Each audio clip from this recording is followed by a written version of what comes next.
بڑا پیارا شعر ہے علامہ اقبال کا، فرشتہ موت کا چھوتا ہے گو بدن تیرا، تیرے وجود کے مرکز سے دور رہتا ہے۔ فرشتہ موت کا جب آتا ہے اور وہ جان کھینچتا ہے، قبض کرتا ہے، اس کا تعلق جسم سے ہے، روح سے نہیں ہے۔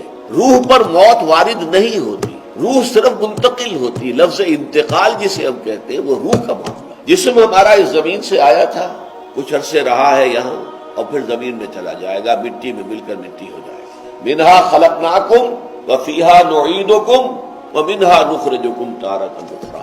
لیکن روح انا للہ وانا الیہ راجعون، وہ اللہ کے پاس سے آئی تھی اور اللہ ہی کی طرف لوٹ جائے گی، کہ وہ یا تو علیین میں ہے یا سجین میں چلی گئی ہے۔ یہ تو قید خانہ کوئی ہے، اس کے اندر جا کر اس کو بند کر دیا گیا ہے، اور یا علیین بہت اونچے مقام پر کوئی جگہ ہے، وہاں پر ان ارواح کو رکھا گیا۔